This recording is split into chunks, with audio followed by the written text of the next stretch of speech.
नमस्कार दोस्तों, आप सभी का प्रकाश शेखावत की ऑनलाइन क्लासेज में स्वागत, अभिनंदन। आज हम पढ़ते हैं यूनिट नंबर 9। यूनिट का नाम है जेनेटिक्स आनुवंशिकी। इस आनुवंशिकी जो यूनिट है उसका जो अंक भार है वो है 5 और इसमें चैप्टर आते हैं 35, 36 और 37, यानी 3 चैप्टर की एक यूनिट है जिसमें से 5 अंक का क्वेश्चन आपसे एग्जाम में पूछा जाएगा। स्टार्टिंग करते हैं जेनेटिक्स क्या होती है। देखिए, जेनेटिक्स में हम 2 शब्दों के बारे में पढ़ते हैं। एक शब्द पढ़ते हैं हम आनुवंशिकता के बारे में और एक शब्द है विविधता। ये 2 शब्द हैं इनके बारे में। तो देखिए, आनुवंशिकता क्या होती है। एक शब्द होता है आनुवंशिक लक्षण, यानी ऐसे लक्षण जो एक पीढ़ी से दूसरी पीढ़ी में ट्रांसफर होते हैं उन्हें हम कहते हैं आनुवंशिक लक्षण। और पीढ़ी में इन लक्षणों का जो जाने का गुण होता है उसे कहते हैं आनुवंशिकता। विभिन्नताओं का अर्थ होता है अंतर्ज्ञान। तो विज्ञान की वह शाखा जिसमें आनुवंशिकता व विभिन्नताओं का अध्ययन किया जाता है उसे हम आनुवंशिकी कहते हैं। अब देखते हैं आनुवंशिकी का जीव और जेनेटिक्स। आनुवंशिकी का जो जनक है वो है ग्रेगर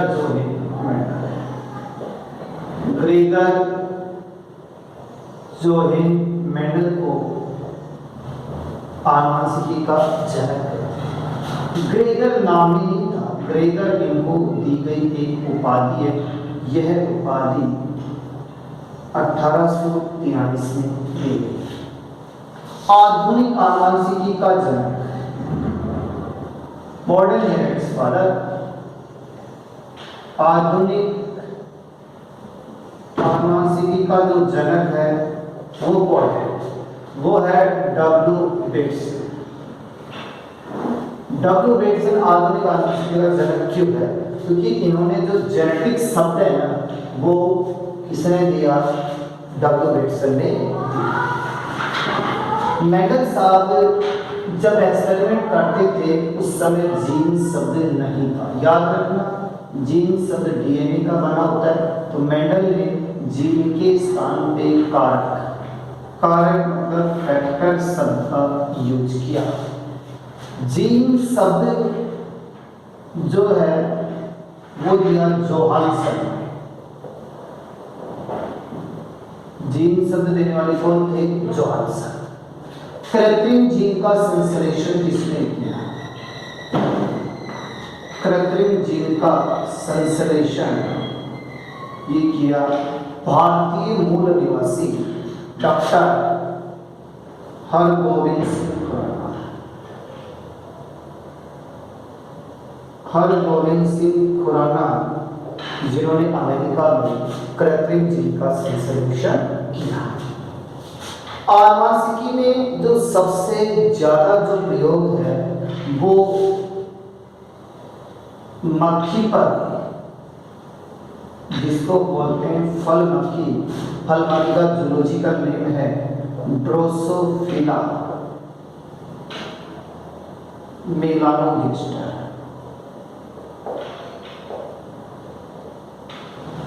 इस फल मक्खी पर सबसे ज्यादा जो एक्सपेरिमेंट है वो मॉर्गन ने किया। मॉर्गन का पूरा नाम है टी.एच. मॉर्गन ने किया, इसलिए इस फल मक्खी को मॉर्गन की मक्खी या आनुवंशिकी की सेंड्रेला भी कहते हैं। आनुवंशिकी की सेंड्रेला भी इस मक्खी को कहते हैं। अब देखिए, जेनेटिक्स में एकमात्र मेंडल साहब ऐसे वैज्ञानिक हैं जिनकी जीवनी पढ़ी जाती है, बाकी अदरवाइज किसी वैज्ञानिक की जीवनी नहीं पढ़ी जाती। मेंडल साहब का जो जन्म है वो इसका जो जन्म है वो 1822 में हुआ। और 22 में कहाँ पर हुआ? ब्रोन्स।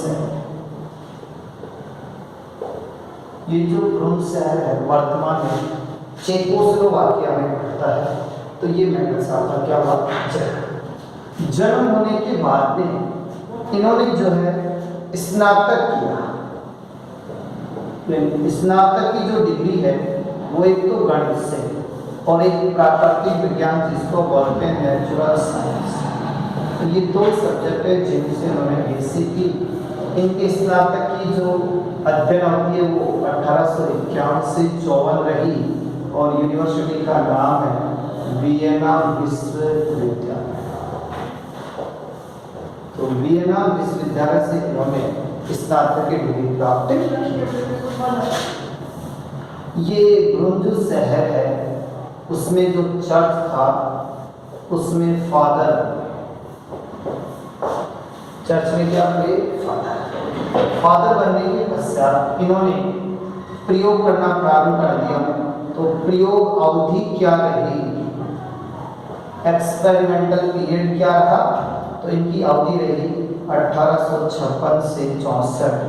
इस अवधि के दौरान इन्होंने एक्सपेरिमेंट किया और प्रयोग का जो टाइटल है वो शीर्षक क्या था, वो टाइटल है पादपों में संकरण के, ये इनका क्या रहा टाइटल। आगे बढ़ते हैं। मेंडल साहब सबसे पहले नगेली से संपर्क। नगेली उस समय बॉटनिस्ट थे। तो नगेली ने मेंडल साहब को एक पादप था, उसका नाम था हेरेसियम। हेरेसियम पादप पर प्रयोग करने की सलाह दी, लेकिन मेंडल साहब इस पर असफल रहे। इसके पश्चात फल मक्खी पर एक्सपेरिमेंट किया, लेकिन मधुमक्खी पर किया, लेकिन धार्मिक प्रवृत्ति होने के कारण ये इस पर एक्सपेरिमेंट नहीं किया, मक्का पर भी की। लेकिन अंत में इन्होंने अपने प्रयोग के लिए जो है मटर को चुना। अब मटर भी जो होती है, एक होती है उद्यान मटर, एक होती है जंगली मटर। तो इन्होंने जो एक्सपेरिमेंट चुना वो थी उद्यान मटर को बोलते हैं गार्डन पी, और इसका बॉटनिकल नेम होता है पाइसन सटाइल। पाइसन सटाइल का चयन किया। पाइसन सटाइलर में द्विगुणित गुणसूत्रों की संख्या 14, इसलिए अगुणित गुणसूत्रों की संख्या कितनी होगी, 7। इन्होंने सबसे पहले मटर की 34 किस्मों का चयन किया। चयन किया 34, फिर उगाया कितनी, इन्होंने 22 किस्में उगाई। एक्सपेरिमेंट कितने पे किया, 14 किस्मों पे इन्होंने एक्सपेरिमेंट किया और 14 किस्मों में इसने कितने जोड़ी दिए, 7 जोड़ी विपर्यासी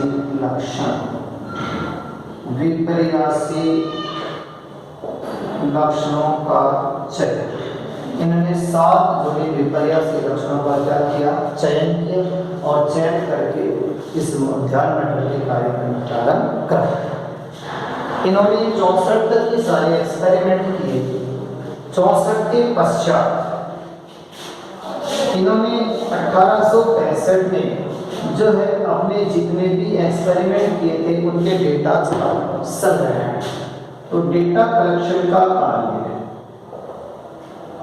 डेटा जो संग्रहण का कार्य है वो 1865 में किया और एक ब्रुन शहर की सोसाइटी थी, उसके माध्यम से 1866 में अपने जो है पब्लिश कर दिए सारे डेटा। सोसाइटी का नाम है दी नेचुरल हिस्ट्री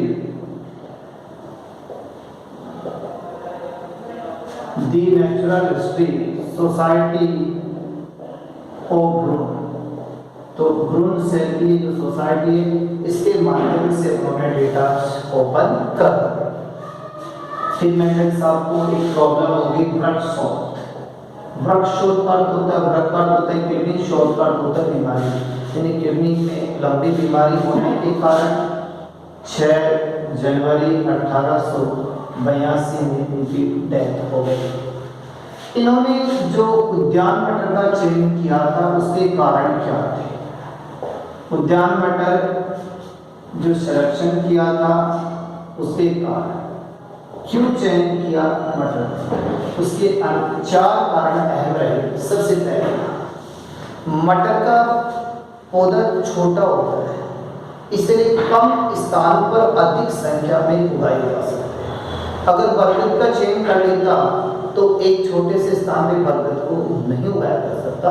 तो पहला रीजन पौधा छोटा होने के कारण कम स्थान पर अधिक संख्या में उगाए जा सकते हैं। दूसरा इसका रीजन रहा मटर का जो जीवन काल है वो छोटा होता है। जीवन काल छोटा है इसलिए मुश्किल से 3-4 महीने में इसकी जीवनावधि कंप्लीट हो जाती है।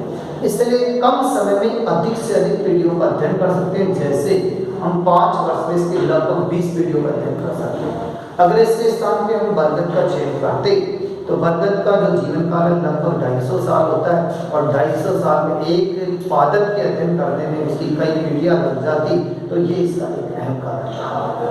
इसके बाद में अगर हम बात करें तो एक और है मटर में विपर्यासी लक्षण पाए जाते हैं। विपर्यासी का अर्थ होता है जस्ट अपोजिट लक्षण पाए जाते हैं, अपोजिट।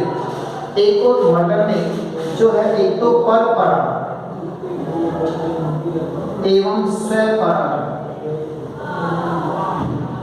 पर परागण और स्वपरागण दोनों ही पाए जाते हैं। इसलिए मेंडल साहब ने मटर का क्या किया, चयन। तो चयन करने के कारण कितने रहे, 4। जीवन अवधि छोटे होने में कम स्थान पर अधिक संख्या में उगाए जा सकते हैं। दूसरा जो है मटर का जो जीवन अवधि कम होती है इसलिए कम से कम समय में जो है अधिक पादप संतति का अध्ययन कर सकते हैं। विपर्यासी लक्षण पाए जाते हैं और पर परागण और स्वपरागण दोनों पाए जाते हैं। अब मेंडल साहब को जीते जी कभी प्रसिद्धि नहीं मिली तो असफलता के कारण, असफलता के कारण कौन से ऐसे कारण रहे जिसके कारण मेंडल साहब क्या रहा, असफल। सबसे पहला कारण मेंडल साहब के जो लेख थे वो एक वार्षिक पत्रिका में नहीं छपे, यानी ऐसी पत्रिका में छाप दिए जो कभी कभी छपती थी, इसलिए पब्लिक ने उस ओर ध्यान नहीं दिया। दूसरा कारण मेंडल साहब ने स्टैटिक्स, जिसको हम सांख्यिकी कहते हैं, उसका प्रयोग बहुत ज्यादा किया। तो सांख्यिकी का प्रयोग करने के कारण लोगों के समझ में नहीं आया कि क्या कैलकुलेशन। और तीसरा सबसे अहम रीजन रहा उस समय डार्विन की प्रसिद्ध पुस्तक जिसका नाम था ओरिजिन ऑफ स्पीसीज, जातियों की उत्पत्ति पुस्तक का प्रकाशन हो चुका था। इसलिए डार्विन उस जमाने का प्रसिद्ध वैज्ञानिक था, इसलिए सभी लोगों का ध्यान इस पुस्तक की ओर आकर्षित होने के कारण मेंडल साहब की जो डेटा थे उन पे ध्यान नहीं दिया, इसलिए मेंडल साहब क्या रहे, ऐसा हो गए। अब है सफलता के कारण।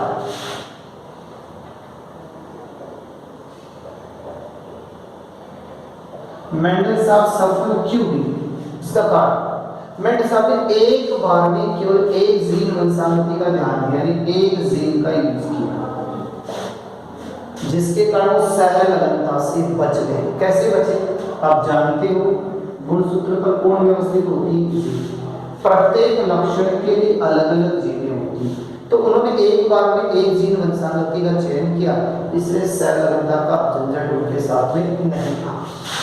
दूसरा मेंडल साहब ने F1 के साथ साथ में F2 और F3 पीढ़ियां भी प्राप्त की और उनका पूरा डेटा रखा। तीसरी बात मेंडल साहब ने हमेशा समयुग्मजी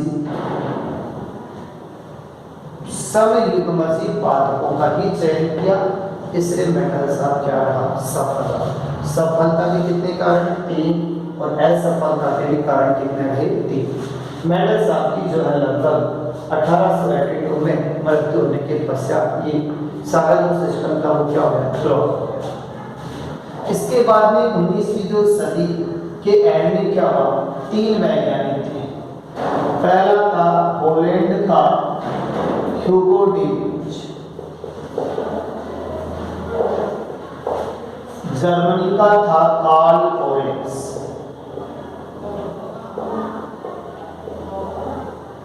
ऑस्ट्रिया का था इरविक सेन।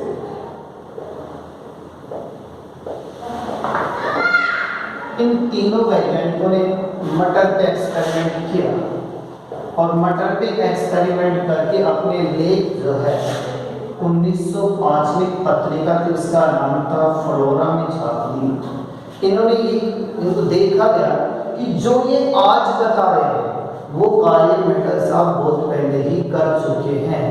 इसलिए इन्होंने कहा कि हमें तो कुछ नहीं बताया, जो बताना था वो किसने बता दिया, मेंडल साहब ने।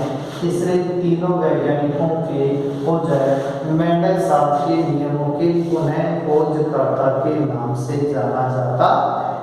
तो मेंडल के वंशानुगति के जो नियम हैं उन्हें पुनः खोजकर्ता के नाम से जो कितने वैज्ञानिकों के जाने जाते हैं? 3 है। हॉलैंड का ह्यूगो डे व्रीज, जर्मनी का कार्ल लोरेंज और ऑस्ट्रिया का है इरविक सेन। ऑस्ट्रेलिया महाद्वीप है, ऑस्ट्रिया यूरोप महाद्वीप का एक छोटा सा कंट्री देश है।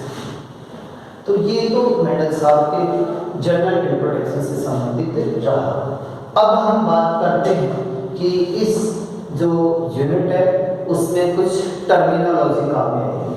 टर्मिनोलॉजी को हम हिंदी में बोलते हैं शब्दावली। उन शब्दावली के बारे में हम जानने की कोशिश करते हैं जो चैप्टर में जो हमें जगह जगह काम में आए। तो देखिए सबसे पहले बात करते हैं आनुवांशिक लक्षण। आनुवांशिक लक्षण क्या होता है? जो लक्षण एक पीढ़ी से दूसरी पीढ़ी में जाते हैं उन्हें हम आनुवांशिक लक्षण कहते हैं। एक होते जनक पेरेंट्स, जिनके मध्य क्रॉस होता है उसे क्या कहते हैं? जनक। जैसे ए और बी, इन दोनों के मध्य क्रॉस हो रहा है तो क्या कहेगा? ये क्या कहेंगे? जनक।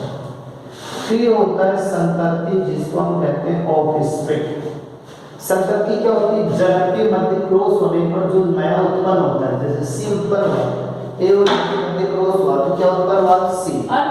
सी उत्पन्न हुआ, सी उत्पन्न जो हुआ उसे हम क्या कह सकते हैं? संतति कह सकते हैं। इसके बाद में आगे हम बात करते हैं संकर ओज, इसको भी संकर ओज क्या होता है? जब ये संतति में जब संतति जनक की तुलना में क्या होती है? श्रेष्ठ। जब संतति जनक की तुलना में श्रेष्ठ होती है उसे हम क्या कहते हैं? संकर ओज। एक होता है समयुग्मजी। समयुग्मजी का मतलब जब दोनों युग्मक आकार संरचना में क्या हो? समान। देखिए समान होते हैं, ये भी क्या होते हैं? समान। अगली बात करें विषम युग्मजी। हेटेरोजेनी कहते हैं इसे। विषम जब दोनों युग्मक आकार संरचना में एक दूसरे से डिफरेंट होते हैं उसे विषम युग्मजी। जैसे बड़ा ट्यूब और छोटा है, ये क्या हो गए? विषम युग्मजी। वे बोलता है एलिल को बोलते हैं युग्म विकल्पी। युग्म विकल्पी विपरीत लक्षणों का जो जोड़ा है, जैसे लंबा और बौना, ये क्या हो गया? जोड़ा। विपरीत लक्षणों का जो जोड़ा है वो क्या कहलाता है? एक। फिर है जीनो। जीनो जैसे मैंने अभी कहा 2n बराबर कितने होते हैं? 14। तो n क्या हो गया? 7। n का मतलब एगुणित।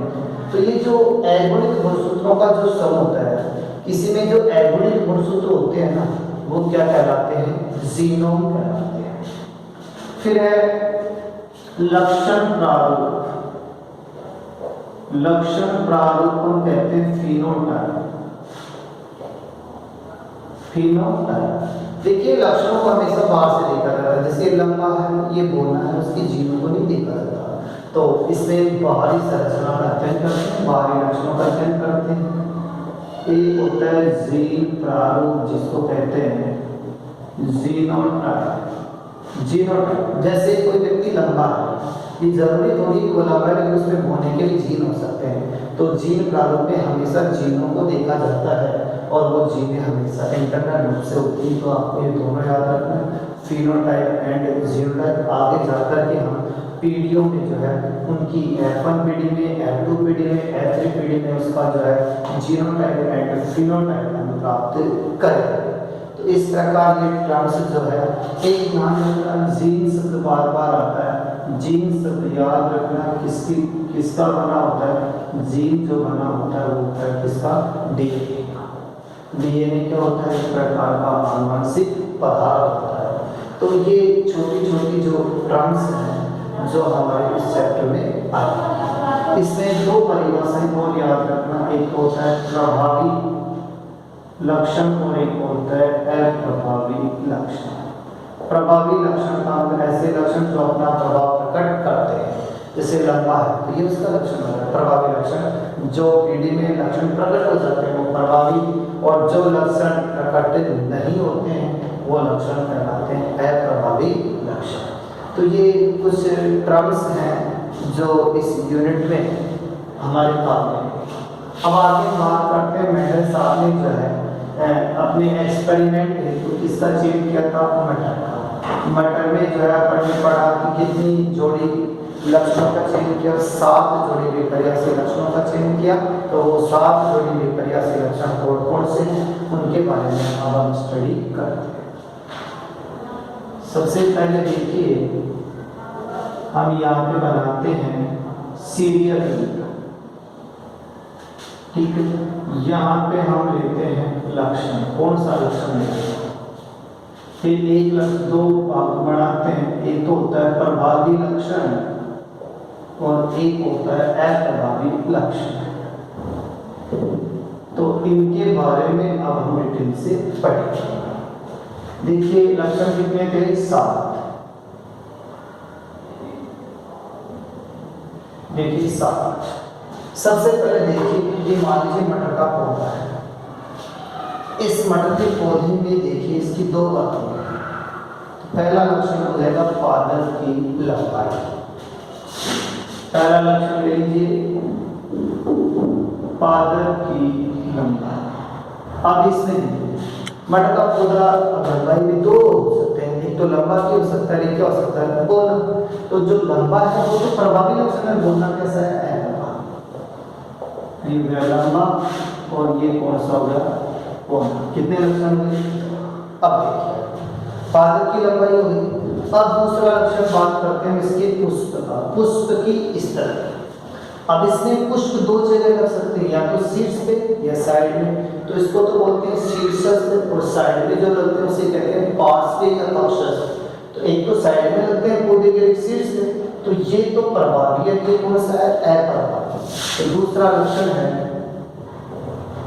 पुष्प की स्थिति, यानी पादप में पुष्प कहाँ लगा। तो हमने कहा शीर्षस्थ कौन सा, कक्षस्थ। कक्षस्थ का एक और नाम दिया था कौन सा, पार्श्व। और इसको कौन सा कहा, शीर्षस्थ। तो शीर्षस्थ स्थिति होगी। अब देखिए पुष्प का रंग, उसके 2 रंग हो सकते हैं, एक तो कौन सा होता है सफेद और एक होता है कौन सा, बैंगनी, जिसको पर्पल कहते हैं। तो पर्पल प्रभावी है और सफेद कौन सा है, अप्रभावी। पुष्प के 2 रंग, पुष्प का तो कौन सा, पर्पल, और एक कौन सा था, सफेद। तो पुष्प के 2 लक्षण हुए, एक तो कौन सा, स्थिति और एक उसका कलर। अब पुष्प में क्या लग गई, फली। पुष्प में क्या लगी गई, फली। अब देखते हैं फली का रंग, फली का। अब फली के 2 रंग होते हैं, एक तो होता है हरा और एक कौन सा, पीला। तो प्रभावी रंग तो कौन सा होता है, हरा, और अप्रभावी रंग कौन सा, पीला। हरा और कौन सा, पीला। अब फली का रंग, अब फली का आकार या तो कैसे होगी, फूली हुई या फिर पिचकी हुई। फूली हुई प्रभावी, पिचकी हुई अप्रभावी। फली का आकार कौन सी थी, फूली हुई, और यहाँ पे कौन सी आ जाएगी, पिचकी हुई। 2 गए। तो उसके 2 लक्षण, फली के 2 लक्षण। फली के अंदर क्या लगे, बीज। बीज बोल दो चाहे बीज पत्र, तो बीज या बीज पत्र का आकार। बीज या, क्योंकि मटर की बीज पतली है, बीज पत्र का आकार दो ही हो सकते हैं, एक तो गोल एक झुर्रीदार। तो गोल तो कौन सा हो जाएगा, प्रभावी, और झुर्रीदार कौन सा हो जाएगा, अप्रभावी। अब देखिए बीजों बीज इसका देखो रंग,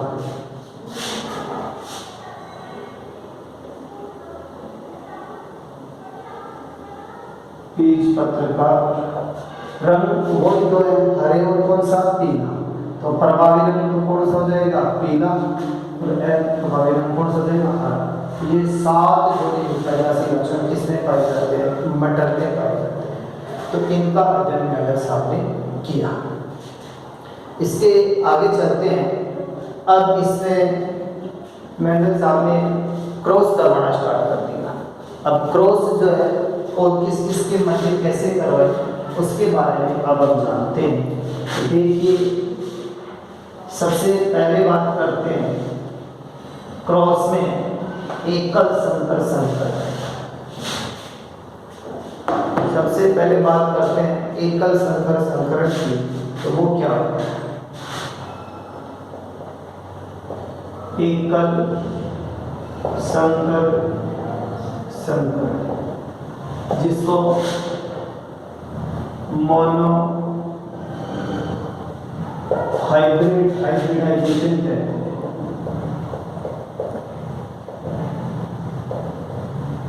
देखिए एकल संकर संकरण क्या होता है, एकल का मतलब एक, कितने जोड़ी लक्षण लेंगे, एक जोड़ी,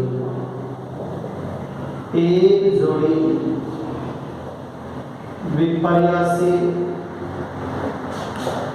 लक्षणों के मध्य क्रॉस। कितने लक्षण लेंगे, एक जोड़ी, एक जोड़ी विपर्यासी लक्षण वाले जंतुओं के मध्य क्या कराएंगे, क्रॉस करवाएंगे। उससे क्या कहते हैं, एकल संकर संकर। जिनके मध्य सबसे पहले जनक, वो क्या करेंगे, जनक। तो जनक में हम दो ले लिए, एक तो कौन सा ले लिया, प्रभावी लक्षण, और एक कौन सा ले लिया, अप्रभावी लक्षण। ठीक है, अब प्रभावी लक्षण क्या ले लिया आपने, लंबा, और दूसरा कौन सा ले लिया, बोलना। अब इसके जीन याद रखना, एक लक्षण के लिए कितनी जीन उत्तरदायी होती है, 2। लंबा के लिए बड़ा बड़ा टी और बोलना के लिए छोटा छोटा टी। अब इनसे क्या बनाएंगे, युग्मक। युग्मक बनाने के लिए कौन सा, युग्मक को बोलते हैं गैमेट। इसके लिए क्या होता है, अर्धसूत्री विभाजन, जिसको क्या कहते हैं, मियोसिस। इसमें भी मियोसिस और इसमें भी क्या होगा, मियोसिस। कितना टी, एक, इसमें भी कितना टी, दोनों युग्मक बन गए। इनके मध्य क्या हो गया, क्रॉस, बड़ा टी और कौन सा, छोटा टी। कौन सी जनरेशन, एफ जनरेशन का होता है पीढ़ी।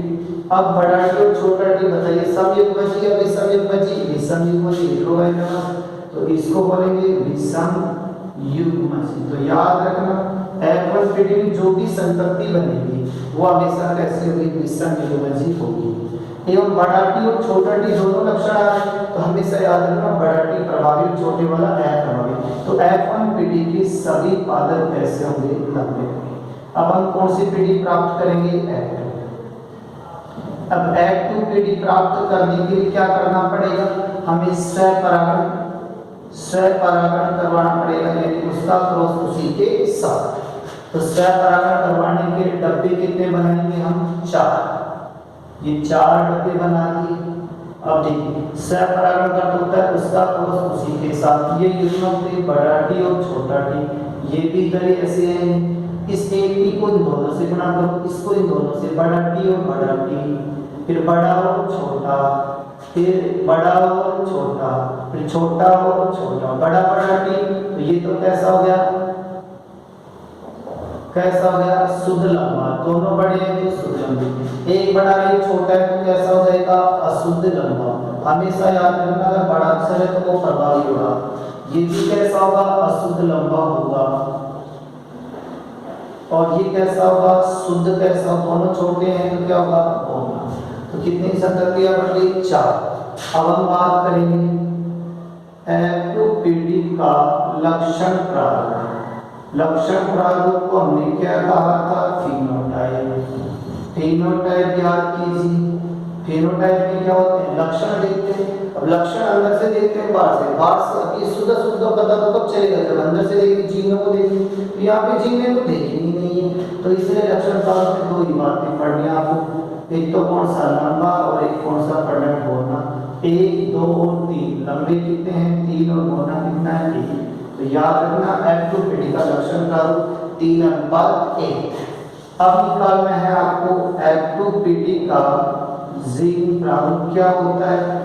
जीन प्रारूप का मतलब जीनोटाइप। जीनोटाइप क्या होगा, जीनोटाइप में तो जीन अंदर से देखी जाती है, तो क्या होगा देखिए इसमें पहले तो कौन है शुद्ध लंबा, फिर कौन है अशुद्ध लंबा, और फिर कौन है शुद्ध बौना है। तो ये है शुद्ध लंबा कितना है 1, अशुद्ध लंबा 2 और ये कितना है 1। तो फिनोटाइप जीनोटाइप पूछे तो 1:2:1, 2 रे 3 रे 4, 4 में से 4। अब आपसे ये पूछे कि F2PD में लक्षण प्रारूप में लंबे पादपों का अनुपात पूछे, तो लंबे पादपों का अनुपात पूछे तो कैसे, टोटल संतति कितनी है 4, लंबे का पूछे तो 3/4, परसेंटेज कितने पे 100 पे 75% तो कौन होंगे लंबे। बोलना पूछे तो कितना है 1 और कितने हैं 4%, कितने पे 100 पे कितना 25। F2PD के जीन प्रारूप